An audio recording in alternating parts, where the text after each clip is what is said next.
la relación presupuesto-PBI. Como ustedes comprenderán y recordarán, en el Perú siempre se nos ha dicho que el Perú ha tenido un crecimiento acelerado durante todas las últimas décadas. Eso se refleja en el PBI. Entonces, esta que les pongo aquí es una serie que va desde el 2004, que está aquí, al 2021, en miles de millones de nuevos soles. El 2004, nuestro Producto Bruto Interno, es decir, todo lo que pasa por el Perú, no solamente lo que produce el Perú, lo que pasa por el Perú, económicamente hablando, eran 234.000 millones de nuevos soles. En 2021, incluida el bajón que hemos tenido este año, sería nuestro PBI de 772.000 millones de nuevos soles. Es decir, estamos hablando de un PBI 3 veces más grande. Ahora, con eso hay que tener cuidado, por supuesto, porque el PBI no es... Hay que tener cuidado con las definiciones de los economistas, que me disculpen mis amigos economistas. Porque estas cifras dicen mucho, pero esconden mucho también, y como lo vamos a ver, ¿no? Si nosotros convertimos así un poco aproximadamente, todas estas cifras son aproximadas, a dólares, PIB, estamos hablando de que teníamos 190.454 millones de dólares el año 2015, y luego tenemos como PBI 241.000 millones de dólares el año 2020. ¿Por qué es importante el PBI para los economistas? Porque todo se mide con relación al PBI. Todos nos miramos en el PBI. Entre las cosas que miramos en relación con el PBI está, por supuesto, el gasto público. Es decir, en su mayor parte el presupuesto. Y vamos a encontrar que en el Perú tenemos un gasto público. Uy, me pasé de una... Voy a regresar, ¿no? En el Perú tenemos un gasto público en relación con el PBI, según el marco macroeconómico multianual, de 25%. Es decir, de toda esa plata, de miles de millones de nuevos soles, la cuarta parte, el 25% es nuestro presupuesto. Pero ahí empiezan los problemas que yo voy a plantear. ¿Por qué 25%? Si nosotros comparamos el gasto público de Suecia, claro que me van a decir, nosotros no somos Suecia. Bueno, de Suecia es 50% del PBI. Y si nos ponemos un poquito y tomamos el promedio de la OCDE, según cifras de la OCDE, estamos hablando del 37% del PBI. ¿Qué significa? Que si nosotros que queremos ingresar como tontitos a la OCDE para sentirnos que estamos bien con los más y que estamos sobajeándonos con los más ricos del mundo, sí queremos sobajearnos con ellos. Disculpen la fea palabra de sobajearse, que ahora es vedada por la pandemia.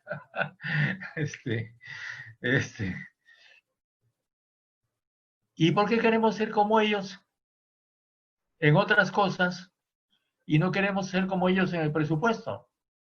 Porque si nosotros tuviéramos un 37% del PBI como presupuesto, igual que la OCDE, tendríamos que tener por lo menos 100.000 millones de dólares de presupuesto.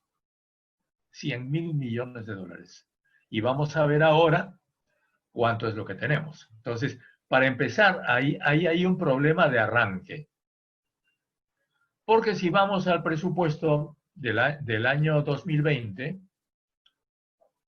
vamos a encontrar que, es decir, el año que ha terminado, que es 177.000 millones de soles, lo cual aproximadamente son unos 60.000 millones de dólares, y no los 100.000 millones que deberíamos tener. ¿Ok? Ahí empiezan los problemas.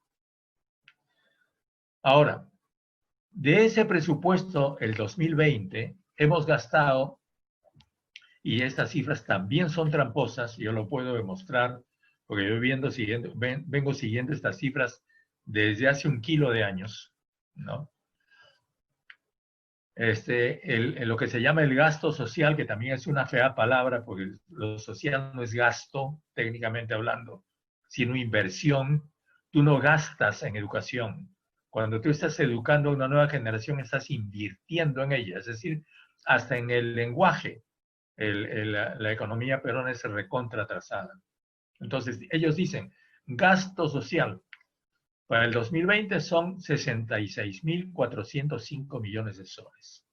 Es decir, un 37.4% de ese presupuesto de 177.000 millones de soles. Solo 37%.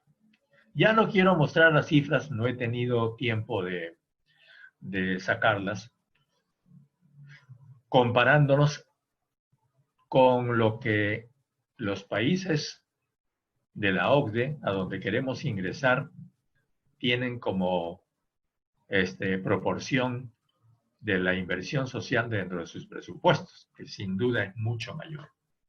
¿En qué gastamos eso? En educación, que son los grandes rubros, ¿no? En educación, salud, protección social, le llamamos protección social a los programas sociales, ¿no? Todos esos programas chiquitos, Juntos, Jaliwarma, etcétera, etcétera, ¿no? Saneamiento, vivienda, que casi ni vale la pena mencionar, porque es nada lo que hay para saneamiento, vivienda, cultura y deporte en el presupuesto público peruano. Pero ahí lo pongo porque hay que mencionar. Y aquí están las cifras. En educación, 31.328 millones de soles, que es 17.7% del presupuesto. En salud, 18.425 millones de soles, que es 10% del presupuesto. Protección social, es decir, los programas sociales, miren, 3% del presupuesto. 3% del presupuesto. Toda la gente que se hincha el pecho con pensión 65 y el Jaliwarma y como si fueran grandes realizaciones y el gran programa Juntos, todo eso en conjunto es el 3.8% del presupuesto. En saneamiento ya ni hablar. Por eso es que no tenemos ni agua ni desagüe. Es también 3.2%. Vivienda ni mencionarlo, 1%. Y cultura, 0.7%. Pero vamos a la siguiente diapositiva que nos va a decir algunas cosas, porque en esta diapositiva yo estoy comparando ese presupuesto 2020 en soles con el presupuesto 2021 en soles. Entonces, vamos a ver cuánto es lo que ha cambiado el Perú después de la pandemia. Porque uno podría esperar que la pandemia ha enseñado mucho a la gente, les ha enseñado mucho a los señores del MEF, y se han molestado algo en hacer un presupuesto de nuevo tipo. No, señor. Yo no sé para qué ganan 40.000 soles si nos copian el mismo presupuesto del 2020. El mismo presupuesto del 2020 es el que tenemos del 2021. Y si no, aquí están incluso las cifras. Educación, 17.7% al año 20, 17.9% el 21. Y así. Salud, 10.4, 10.4. Protección social, programas sociales, 3.8, 3.8. Yo digo, ¿para qué le pagamos a la señora ministra de Economía y Finanzas, por favor? Nos está plagiando, se está plagiando ella misma. Y el presupuesto de 2020 es un plagio, como yo siempre sostengo, del presupuesto de Fujimori de 1990. Es decir, estos señores siguen dándonos el mismo presupuesto todos los años. Y los señores del Congreso no son capaces de decir nada. Pues yo no sé si incluso se atreven a revisar. Bueno, esto es más de lo mismo. Aquí están las mismas cifras que les he puesto anteriormente. Entonces, el presupuesto del 2018, y aquí vamos a entrar un poquito a la historia, era 157.158 millones de soles. El presupuesto 2020, 181.600 millones. 181.000 millones de soles. Presupuesto 2021, 183.000 millones de soles. Siempre el 25 o 26% del PBI. Siempre el mismo presupuesto, siempre los mismos porcentajes. Claro, ya sería el colmo que calculen el mismo PBI, porque finalmente todos crecemos. Nosotros también crecemos, el país también y el PBI también. Entonces, todo lo que hacen es meterle al PBI el mismo cartabón, ¿no? Y aplicarle la misma cosa. Y finalmente tenemos entonces los gastos generales, los rubros de este presupuesto. Estoy mencionando aquí los del 2019 porque tampoco han variado. Hay una reserva de contingencia que ya nos la hemos gastado y la que sirvió justamente para los gastos del año pasado en la pandemia. Luego gastos de personal, gasto de pensiones, ¿no? Aquí está lo que les digo. Estos 12.000 millones de soles significa que los viejitos pensionistas que ahora quieren que se les devuelva la plata son en la práctica empleados públicos, porque están en el presupuesto de la República, ¿no es cierto? Bueno, lo otro no importa mucho. El servicio a la deuda pública, 15.000 millones de soles. Esto ha variado. Ya no tuve tiempo de sacar la proyección de lo que vamos a pagar por deuda pública, porque para mí la deuda pública sigue siendo un misterio en este momento, la deuda que está adquiriendo el Perú. Porque vi la proyección que se hace en el marco macroeconómico multianual, y se está calculando que el pobre gobierno que le sucede al señor Vizcarra de aquí a unos 4 años va a tener que pagar un montón de deuda, Pero como no he podido, no he tenido tiempo para bajar la cifra, todavía no menciono ese asunto.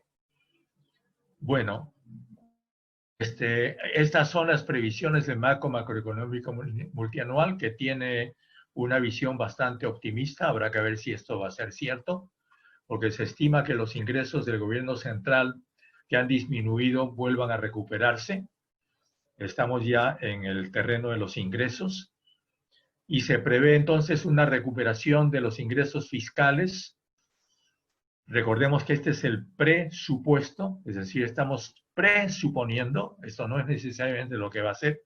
La verdad, recién la sabremos en marzo del año 2021, cuando la SUNAT cobre el impuesto a la renta. Recién vamos a saber ahí si es que esto es verdad. En todo caso, el gobierno, en su marco macroeconómico anual, tiene una visión entusiasta y cree que los ingresos fiscales se van a recuperar. Pero habrá que verlo. Ver para creer, como quien dice. No, porque si no se recuperasen, no sabemos ni tenemos previsto en el presupuesto de dónde vamos a sacar la plata. Probablemente será en mayor endeudamiento. Una cosa a pie de página que debo decirles antes de olvidarme. Uno recorre todo el marco macroeconómico multianual, que se supone que es la brújula del gobierno, su instrumento principal de planificación económica, y la palabra corrupción no se pronuncia en ningún momento. Es decir, por lo menos hasta donde yo he revisado. Puede que esté equivocado y que aparezca por ahí escondida, pero en todo caso no tiene un rol significativo cuando deberíamos tener fondos para repartir, para combatir la corrupción, porque en realidad todos estos fondos son para la corrupción, como nosotros sabemos. Ahora, yo creo que hablando justamente de la renta básica, que es la línea que están adoptando muchos gobiernos. En Inglaterra ya empezaron a hablar de la renta básica. Hay que decir que Inglaterra ha estado ya financiando los salarios, el 80% de los salarios de todos los ingleses hasta este mes de octubre, y están discutiendo qué van a hacer a partir de octubre, y de ahí está volviendo a discutirse el asunto de la renta básica. Ellos no le llaman renta básica, eso lo están haciendo a cargo de su seguro de desempleo, pero aceptan el criterio. Aquí ni siquiera estamos hablando de eso. Porque yo insisto en la idea de que para que la renta básica sea posible en el Perú, hay necesidad de tener un presupuesto mayor. Y hay necesidad de aplicar los mismos principios, no de un país socialista, ni de la Cuba fidelista, ni de la Rusia de Putin. No, simplemente de los países de la OCDE, nada más. Porque nosotros deberíamos subir por lo menos la diferencia entre el 25% del PBI que ahora usamos para nuestro presupuesto y el 33% de la OCDE, que son 33 menos 25, 8 puntos, teniendo en cuenta que cada punto del PBI en el Perú son 7.000 millones de soles. 8 por 7, 54. Con 54.000 millones de soles ya podríamos hablar de renta básica en el Perú. Porque yo creo que un principio que se puede plantear es ese. Señores, seamos como la OCDE, ¿no? Eso significa aumentar nuestra presión tributaria y eso significa tener mayor presupuesto. Y esa diferencia entre el presupuesto actual y el presupuesto reajustado, toda debería ir a la renta básica. Y eso sí puede financiar perfectamente la renta básica. Pero como ustedes comprenderán, aumentar la presión tributaria en el Perú significa una revolución para la cual hay que plantear una serie de medidas que van no solamente desde reajustar los impuestos y las liberaciones tributarias a las grandes empresas, hasta también ordenar los presupuestos que se cobran a todos los vivos y mafiosos que se esconden detrás del sector informal.